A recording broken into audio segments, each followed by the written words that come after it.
The station above Luna had seen many things in its years of operation. Supply runs, repair crews, the occasional tourist shuttle that docked at the wrong bay and spent 40 minutes arguing with the port computer. Routine things, forgettable things. Nothing like this. The Karathi convoy came in slow. 4 warships moving through the dark like they owned it, which technically they did. Their hulls were black and smooth, and looked like something grown rather than built. No seams, no visible joints, just long, dark shapes that absorbed light instead of reflecting it. They were bigger than anything humanity had placed in orbit before the reconstruction years. Much bigger. The kind of size that didn't just impress. It reminded you of your own smallness and made sure you stayed reminded. They did not request docking clearance. They announced it. Ambassador Vale Sorn stood at the head of his delegation inside the transit pod and watched Luna Station grow in the viewport. 600 years. He had spent 600 years doing exactly this. Arriving, watching, waiting for the moment a civilization understood what was happening to it. He had seen species cry when the convoy arrived. He had seen them send their best military commanders to meet him, standing stiff in ceremonial armor that could not have stopped a single weapon on a single one of his escort ships. He had seen them beg, argue, try to negotiate from nothing, and call it diplomacy. He expected something similar here. He was already deciding how long it would take. The docking seal locked. The door opened. Vale Sorn stepped through first, as was proper, and stopped walking. The reception hall smelled strange, warm and woody, with something slightly burnt underneath it. A dark liquid was brewing somewhere, served in small cups by 2 young humans who moved through the delegation with trays. There was food on a long table, real food, not processed greeting rations. Dishes of rice and stew and something thick and orange that steamed visibly in the station's cool recycled air. 11 humans stood waiting. They wore good clothes, not military uniforms, not ceremonial armor. Good clothes, the kind you put on when you want to look serious without looking scared. A woman at the front stepped forward and smiled. She was tall, dark-skinned, and she moved like someone who had learned a long time ago that the room was watching and stopped caring about it. Ambassador Vale Sorn. Her voice did not waver. I'm Commander Yara Osei. Welcome to Luna Station. We're glad you made the trip. She extended her hand. Vale Sorn had studied human greeting customs. He understood the handshake, palm to palm, brief grip, release. He had not expected it to feel this casual. She shook his hand the way a person shakes the hand of a colleague, someone they are meeting as an equal. No performance in it, no fear underneath it. He shook her hand. She smiled a little wider. He could not tell if she was reading him. His delegation moved into the hall.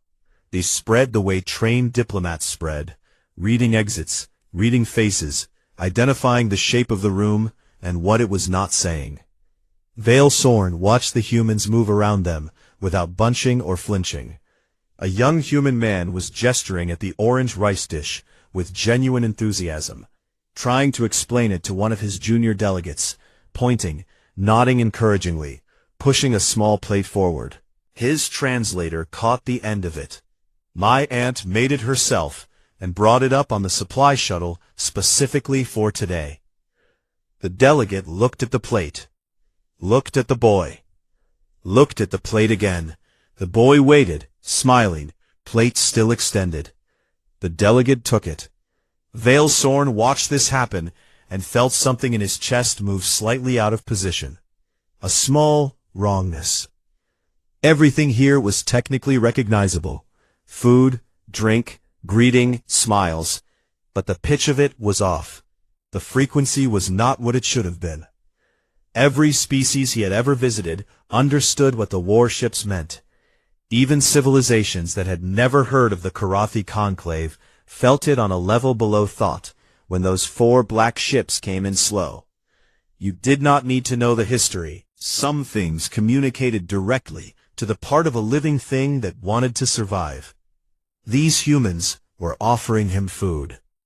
Ose appeared at his side. She was holding 2 small cups. She offered one. "Coffee?" she said. His translator added a note. "Hot, bitter stimulant, culturally significant, offered as gesture of welcome." He took the cup. The taste was genuinely terrible, burnt and thin and slightly wrong.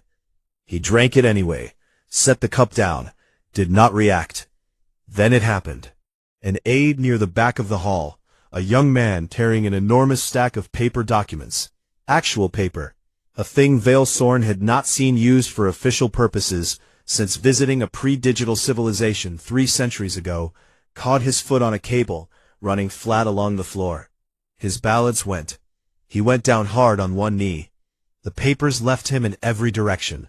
They exploded outward, like the stack had been pressurized.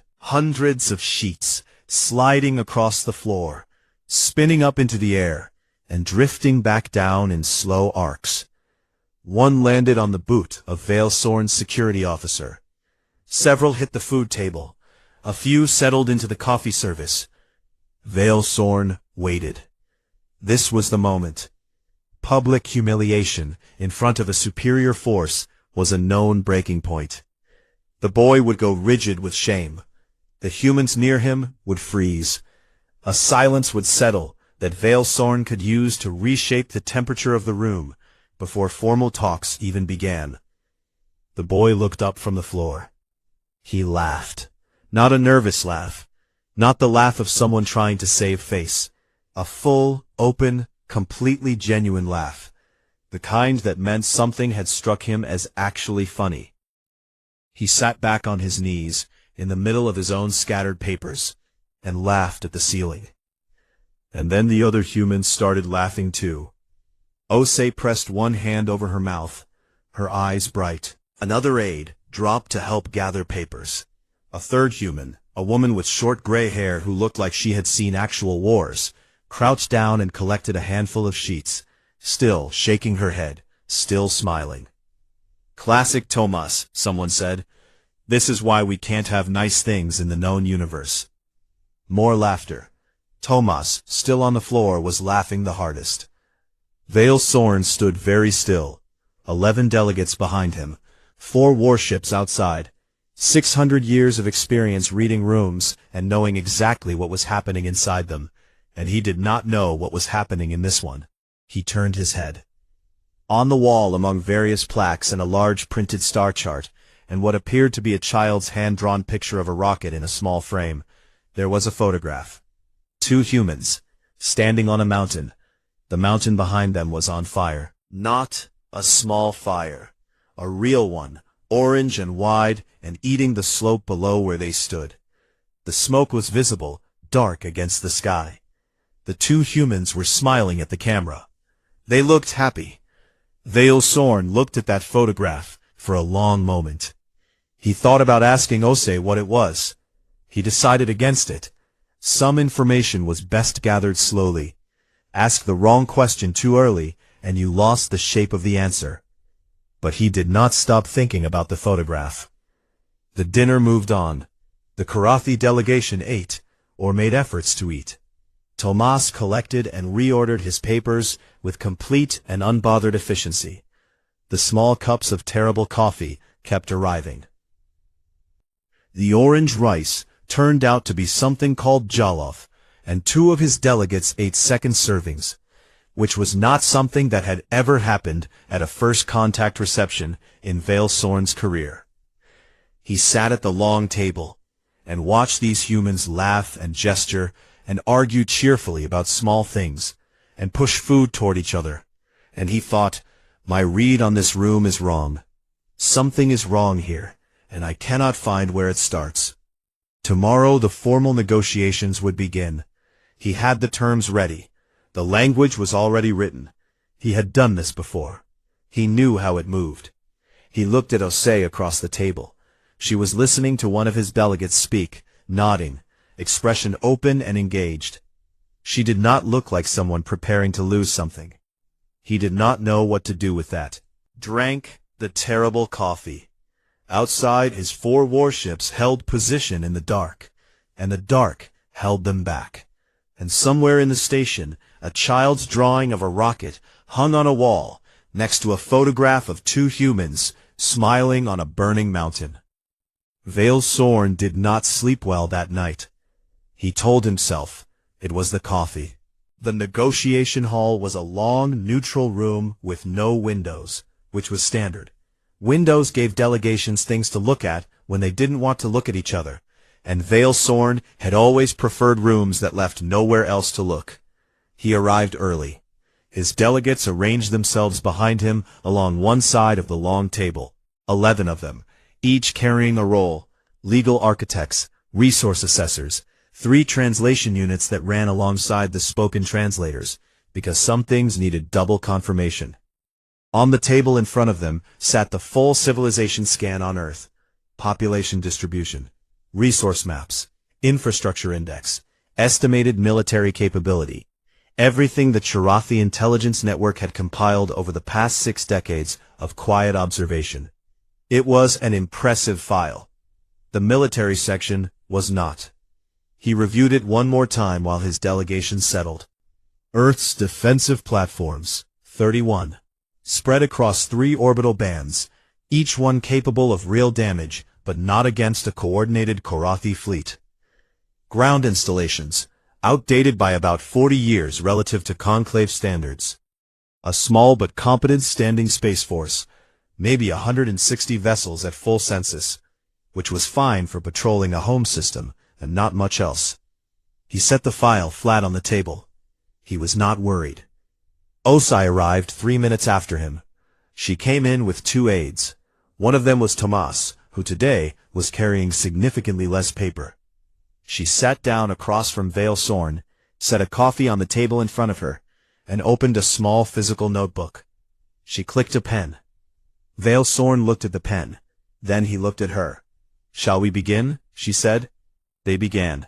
Vale Sorn opened with the standard framework. He had delivered this framework to 11 civilizations before, and it worked the same way every time. Clear, structured, generous enough to feel like an offer rather than a sentence. The Korathi Conclave extended integration to humanity, full membership in the network, access to faster-than-light cartography, medical technology 400 years ahead of anything Earth currently used, agricultural systems that could feed triple the current population without strain, protection under the Conclave's defense agreements. All of this real, all of this genuinely available. The cost was standard. Resource sharing, meaning certain percentages of raw material extraction would route to Conclave distribution. Administrative alignment, meaning planetary governance would operate within Conclave frameworks, which were thorough and very detailed. And military integration, meaning Earth's defense forces would be absorbed into the Conclave structure, under Conclave command, serving Conclave priorities. He had delivered these terms many times. He knew the shape of the reaction. There was a window, usually in the first 10 minutes, where the receiving delegation went quiet in a specific way. Not the quiet of considering, the quiet of beginning to understand the weight of what they were being told. Osei listened to the full presentation without interrupting. When he finished, she said, "Thank you for laying that out clearly. Can I ask a few questions?"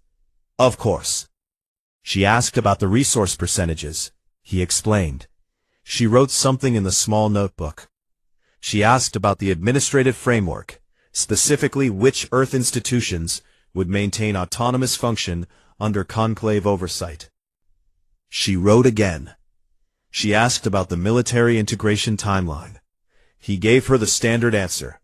3 years for full absorption. Reasonable, structured, used across all previous integrations. She nodded slowly and wrote in the notebook. Then she said, "What happens if we decline?" It was not a hostile question. Her voice was level and genuinely curious, the way a person asks about the side effects of a medication before deciding whether to take it. Vale Sorn had heard the question before. He gave the answer he always gave, which was also true. The Conclave did not force integration. But civilizations outside the Conclave framework did not receive its protection, its trade routes, or its treaty shields. They remained exposed. Space was large, and not all of what was in it was friendly. We'd be vulnerable, Osei said. More vulnerable, he said. Yes. She nodded again. Then she picked up her coffee and sat back slightly in her chair, and looked at him in a way that made him feel, for a brief and strange moment, that he was the one being assessed. These terms, she said, the military integration in particular. The current structure assumes Earth's standing defense forces are our ceiling. Is that the assessment? He looked at his file. It reflects your documented capability, yes. Right. She clicked her pen once. I want to make sure I understand the framework before we go further. Take your time. Vale Sorn paused. He had been doing this for 600 years. He knew what stalling looked like. He knew what confusion looked like, and what fear looked like performing itself as calm. He knew what legitimate procedural caution looked like. He did not know what this looked like. She was not stalling. She did not appear confused or afraid. She was waiting for something, patiently. The way a person waits for a timer to count down. He decided to apply pressure. Gently. Calibrated. Commander Osei. He set his hands flat on the table. I want to be straightforward with you, because I believe you are an intelligent person, and you will appreciate it more than softened language. The Conclave's escort fleet is currently in Luna orbit. You have seen those ships. Your defensive systems have been analyzing them since they arrived. You know what they are capable of. We are not here to threaten you. We are genuinely here to offer something real. But you should understand that the alternative to this table is not a comfortable one for Earth. He let that sit. She let it sit longer. Then she said, I appreciate the honesty. I'll be honest back. She set her coffee down. I'm not in a position to agree to military integration terms based on an incomplete picture of our capabilities. That wouldn't be fair to either of us. Your capabilities are documented. Some of them, she said, and then simply, Admiral Fausto sends his regards, Ambassador. He asked me to tell you he's running a little late. Vale Sorn looked at her.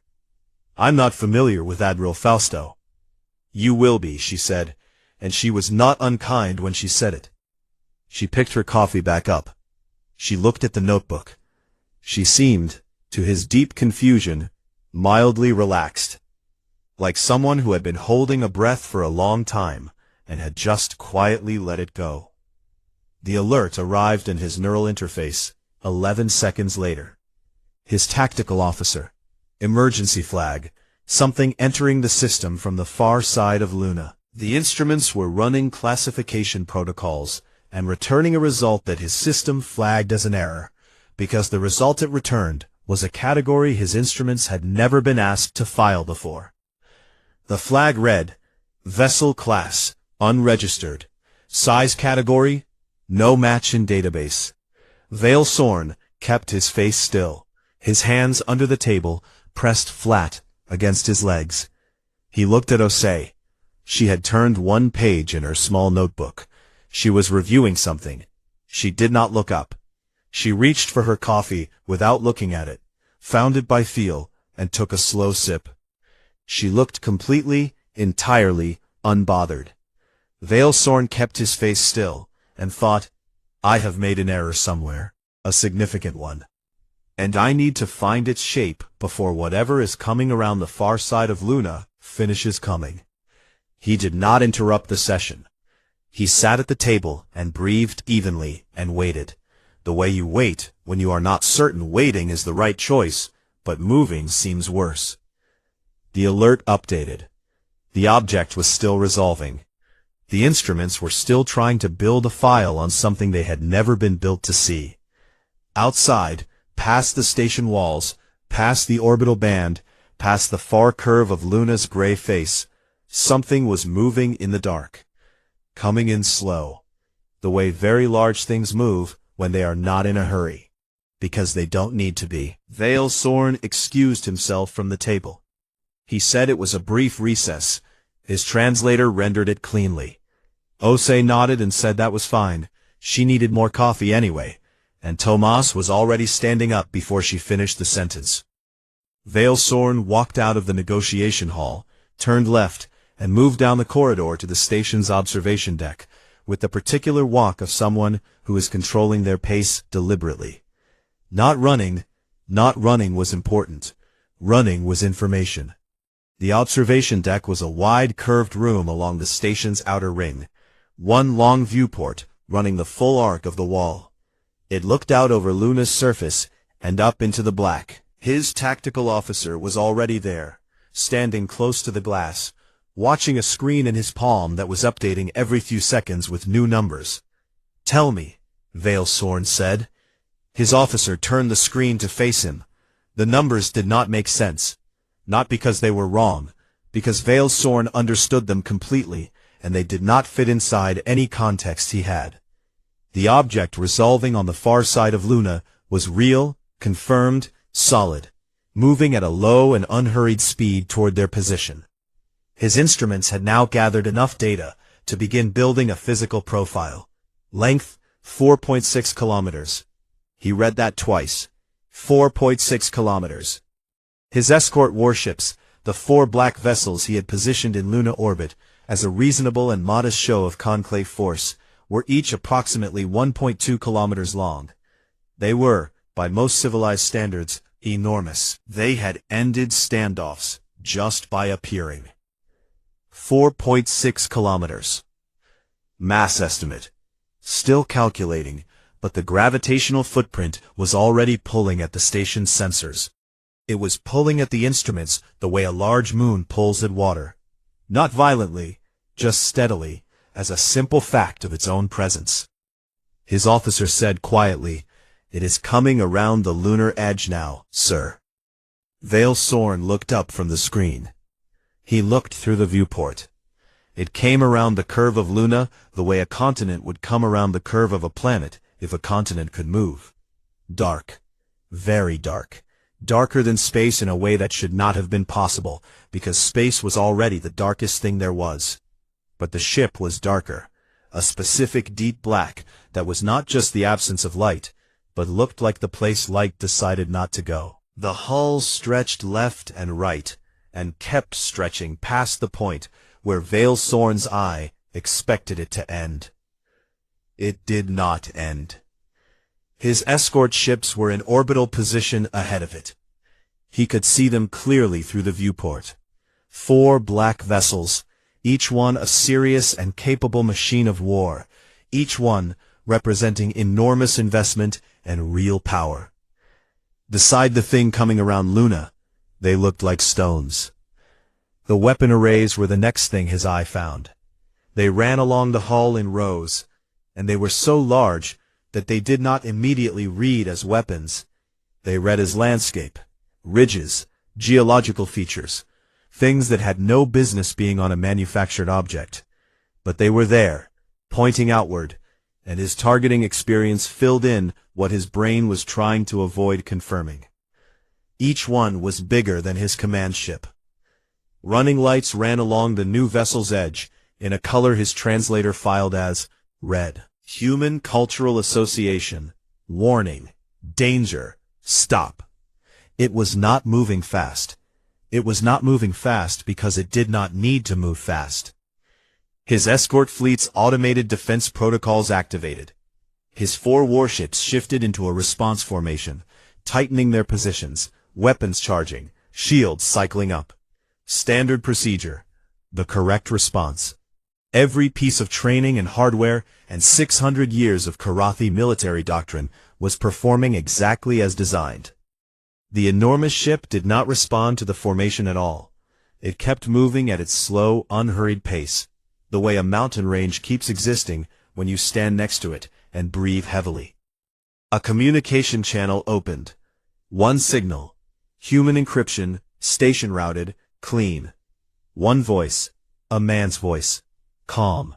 Not the calm of someone suppressing something. The calm of someone sitting in a comfortable chair in a room he has been in many times before. The voice said, "Ambassador, lovely morning up here. Commander Osei treating you well?" A pause. The channel closed. That was all. Veilsorn stood at the viewport and looked at the ship and thought about 600 years of being the most powerful representative in any room he had ever entered. He thought about the 11 civilizations he had watched understand what was happening to them.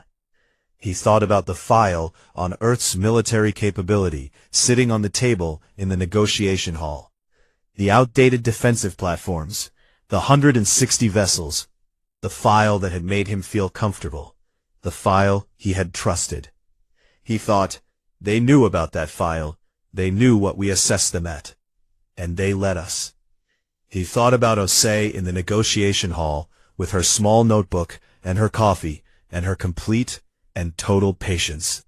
The way she had waited, not nervous waiting, not hopeful waiting, the waiting of someone who already knew what the timer would reach when it reached 0. Admiral Fausto sends his regards. He's running a little late. She had known exactly how late.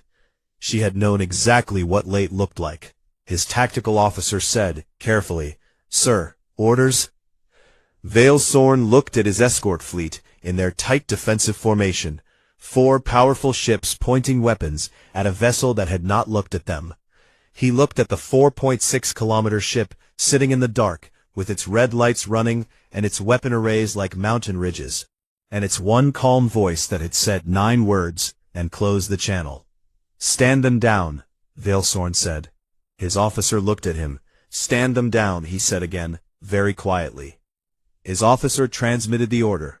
His escort ships held their positions, but the weapons cycled off. The shields dropped to passive. The formation loosened, the way a fist slowly opens. The enormous ship still did not respond, did not need to, did not acknowledge the weapons or their standing down. It held its orbit with the simple and indifferent confidence of something that had calculated all available outcomes before it arrived, and found none of them particularly concerning. Veilsorn stood at the viewport for a long time. He thought about the photograph in the reception hall. 2 humans on a burning mountain, smiling. He had spent one night puzzling over why anyone would stand on a burning mountain. He understood it now. Not the mountain, the smile. The smile was not happiness, not exactly. It was the specific expression of someone who has done a hard and dangerous thing and is still standing at the end of it. The expression of a species that had been through enough fire, real and otherwise, that fire itself had stopped being a reason to leave. He had walked in here with 4 warships and 6 centuries of certainty, and he had told this woman, in polite language, that she should be afraid. She had nodded and written in her notebook and asked for more coffee. He turned from the viewport. He walked back down the corridor toward the negotiation hall at the same controlled pace he had left it. Not running was still important. Maybe, especially now. He had a table to return to. He had terms to renegotiate. He had a great deal of thinking to do, and a very small amount of time in which to look like he had already done it. The Unbroken Meridian. He would learn its name later, in the file Osei would quietly provide at the start of the afternoon session, held its orbit outside the station, with its red lights running, and its weapons resting, and its one calm admiral somewhere inside it, presumably still in his comfortable chair. Not threatening, not posturing, just there. The way walls are there. The way mountains are there. The way things are there that were built to stay. The afternoon session was technically still in progress, but no one was pretending anymore. Veilsorn's legal architects had gone quiet. His resource assessors had their screens closed. His translation units were running, but there was nothing to translate, because both sides of the table had stopped talking, in the way that people stop talking when the conversation has already happened somewhere else, and what remains is just the paperwork catching up. Osei had provided the file on the unbroken meridian at the start of the afternoon, slid across the table in a plain folder, as if it were a minor administrative detail. He had read it carefully. Then he had read it again, more slowly, to make sure the numbers had not changed between readings. They had not changed. Eventually, as the station's overhead lighting shifted to mark early evening, most of the delegations drifted to the edges of the room. His delegates, to their credit, kept their composure. They stood in small groups and spoke quietly, and did not look at the viewport feeds more than once every few minutes. Vale Sorn and Osei stayed at the table. They sat across from each other for a while without speaking. His coffee cup was empty. Her fourth of the day was half full. The room was quiet in the way a room gets quiet after something large has passed through it, and the air is still settling. He asked her the question he had been building toward since the viewport. How long? She did not ask him to clarify. She understood the full shape of the question, not just when the unbroken meridian was built, but how long humanity had known this moment was coming. How long they had been preparing behind a file that showed outdated platforms and a modest fleet, while something 4.6 kilometers long existed somewhere in the system. She considered for a moment. The meridian herself, about 22 years for full construction, she said. But the program started about 40 years ago, after we picked up your observation signals. She turned the coffee cup once in her hands. We knew you were watching. We figured it was better to let you watch what we wanted you to see. He was quiet for a moment. The file, he said. Our assessment. Accurate, she said. Everything in it is real. We do have 31 orbital platforms. We do have roughly 160 standard vessels. That's all true. But not complete. No, she said, not complete. He looked at her. How incomplete? She pulled a small drive from her notebook's inside pocket and placed it on the table between them. She did not push it toward him. Just set it down. Everything is on there, she said. I think you should have it. It's the honest version of the conversation. He took the drive. He did not open it yet. He turned it over in his fingers. Why are you giving this to me now? Because the point of having it wasn't to surprise you, she said. It was to make sure the conversation we're having right now was a real one, based on what's actually true, not based on what we let you think was true. She paused. We didn't want to win a negotiation by hiding things. We wanted you to know what you were negotiating with. He thought about that. The ship, he said. It's registered in your civilian infrastructure logs. Construction platform, she said, and her mouth moved in something that was almost a smile. Technically accurate. It has full fabrication capability. We just also gave it some other capabilities. Some other capabilities, he said. Some significant other capabilities, she said. He set the drive down. How many of them are there? She looked at him steadily. 6 more, she said. He sat with that number. 6 more. 7 total. Each one of them 4.6 kilometers of dark hull and mountain ridge weapons, and the calm certainty of a thing that had been built by a species that kept meticulous records of every time talking had failed. Why, he said. And then, because the question was too large as it stood. Why build them and still send the diplomats? Why sit at this table and offer terms when you have... He stopped. He gestured very slightly toward the viewport, toward the orbit beyond it, toward the thing with the red running lights sitting in the dark. Osei set her coffee down. Because we actually wanted this to work, she said. The table, the terms, the conclave's network, those things you offered are real. The medical technology, the faster-than-light charts. We want those things. We want to be part of something bigger than one planet. She looked at him evenly. We just couldn't agree to terms that assumed we had no options. That's not a partnership. That's a filing system. He looked at her. You built 7 warships and registered them as construction equipment. We built 7 warships And also they genuinely are construction platforms, she said. They have fabrication bays. We have used them for infrastructure projects. We just did not feel it was necessary to advertise the other half. He thought about the 40 years.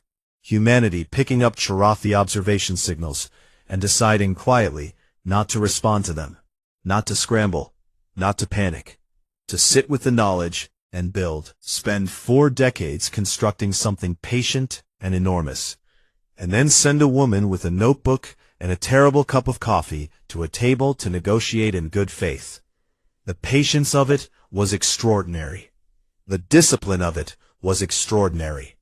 He had visited species that panicked when they realized they were being watched, species that went aggressive, species that collapsed entirely under the weight of knowing something larger was coming. Humanity had found out it was being observed, and spent 40 years quietly building the longest ship he had ever seen, and writing it down as a construction platform. You weren't afraid, he said. We were afraid, she said immediately. We've been afraid before, lots of times. We've been through things that make this look like a scheduling conflict. She turned her coffee cup again, slowly. Fear doesn't have to be the thing that makes the decision. He looked at the drive in his hand. He thought about the photograph in the reception hall. The burning mountain, the smiling humans. He understood the photograph now in a way he had not understood it before. Not 2 people ignoring danger. 2 people who had assessed the danger, made a calculation, and decided the view was worth it. The smile was not recklessness. It was a species that had simply had a very long conversation with risk, and come out the other side with a different relationship to it. The terms will need to change, he said. Yes, she said, significantly. I know, she said. I have a draft. She pulled 3 pages from the notebook and set them on the table, pushed them toward him. He looked at the first page. They were good terms, genuinely bilateral. She had clearly been working on them for longer than today. You wrote these before the Meridian appeared, he said. I wrote these before I got on the shuttle to come here, she said. He looked at the pages. Then he looked at her. You were always going to show me the ship. We were always going to show you the ship, she said. We just needed to make sure you saw the table first. Silence.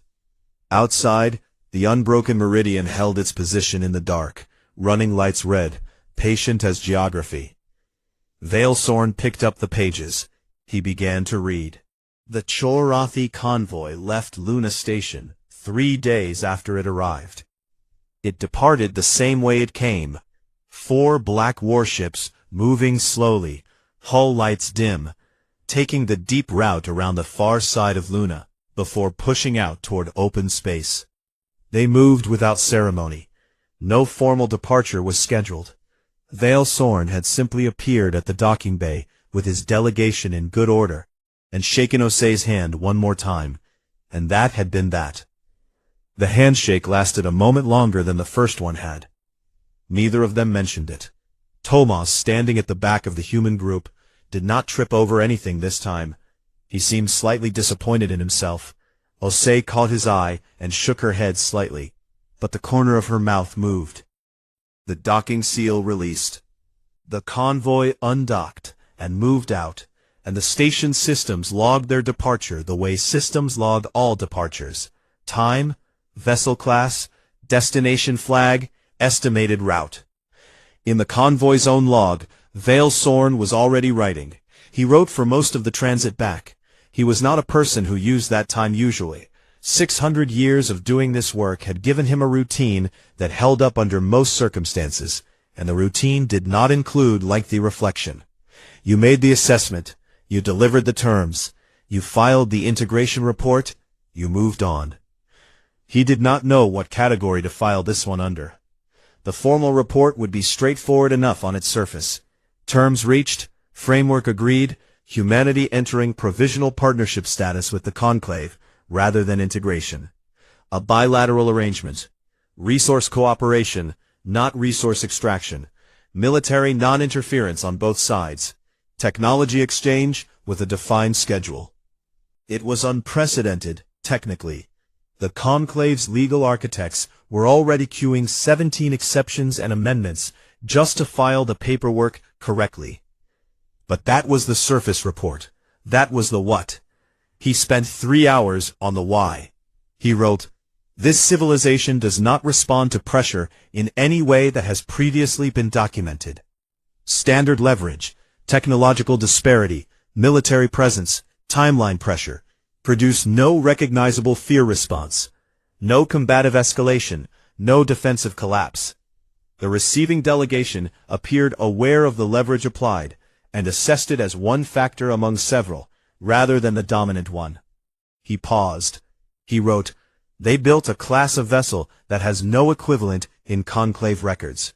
7 of them, over 40 years, in deliberate concealment behind civilian registration.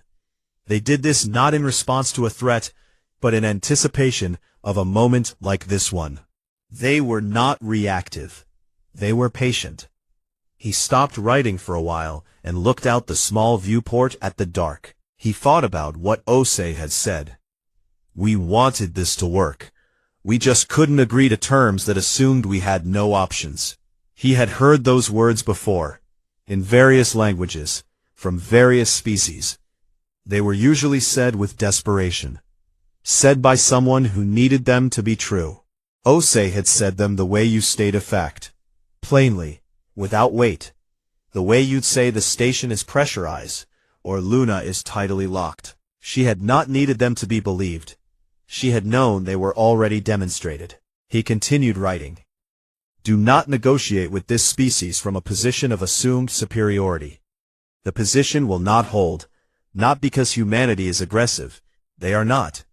In my assessment, they are genuinely disposed toward cooperation, and would prefer it strongly over conflict. But they are not willing to cooperate from below. They will sit at any table. They will shake any hand. They will offer food from their home planet, and ask if you like it, and mean the question. But they keep a reckoning, a long and detailed reckoning, maintained across generations, of every time a conversation failed, and what it cost them. They built 7 warships, and registered them as infrastructure. This is what that reckoning looks like, in practice." He added, after a pause, "The vessels are, technically and functionally, also construction platforms. I believe them about this. I also believe they know exactly what else they are." He filed the report. Then he sat back in his chair and thought about the photograph for the last time. He had looked it up eventually. Osei had told him at the end of the final session, before the convoy left. It was taken on a mountain in a country called Portugal, during a wildfire season, by 2 researchers who were there to monitor the fire's spread. The mountain was not supposed to be on fire when they hiked it. The fire moved faster than predicted. They reached the summit, and the slope below them was burning, and they had to wait for an extraction team. They were on that summit for 4 hours. They took the photograph at the 2-hour mark. He had asked Osei why. She had thought about it. Because they were still there, she had said. Because they'd made it to the top. The fire was happening, but so was that. Both things were true at the same time. Both things were true at the same time. He had not had a word for that in his own language. He had checked later. There was no direct equivalent in any of the 11 languages he spoke. The closest thing his translator could construct was a phrase that meant, the practice of refusing to let one true thing cancel out another. Humans, apparently, did this instinctively. He thought it probably explained a great deal. Osei's debrief was held on Earth, in a low building outside Nairobi, in a room with a long table and coffee that was considerably better than what had been served at Luna Station. The Secretary-General sat at one end, with 4 advisors and a record unit, and the specific face of someone who had been waiting for 3 days and was managing it with dignity. "How did it go?" she asked. Osei sat down. She pulled out the small notebook. She set it on the table and did not open it. They came in expecting us to fold, she said. And? They left thinking. The Secretary General looked at her for a moment. That's all? They took the new terms, Osei said. Bilateral framework. Technology exchange on schedule. Non-interference clause on military matters both directions. She paused. They agreed to everything in the draft. A brief silence in the room. Everything? Everything. The Secretary General leaned back. She looked at the ceiling briefly, then back. What changed their position? Osei was quiet for a moment. They met us, she said simply. She picked up her coffee. Outside the window, the sky above Nairobi was early blue, the kind of blue that exists for about 30 minutes before the full heat of the day arrives. A commercial flight crossed it, low and slow, headed for its runway. In a field 2 kilometers away, a school was starting its morning, children in rows doing something coordinated, voices carrying faint on the wind. High above all of it, well past the blue, past the atmosphere's edge, the unbroken meridian moved through its slow orbit, red against the dark, patient, quiet, present in the way that prepared things are present, not waiting for a fight, not looking for one, simply there, available, a statement that had been made and did not need to be made again. Below it, the planet turned. In a room in Nairobi, Osei finished her coffee and started on the formal debrief notes, clicking her pen once with the particular efficiency of someone who has a lot of ground to cover and is entirely comfortable covering it. In a transit pod, crossing the deep dark toward the edge of the solar system, Vale Sorn sat with 600 years of certainty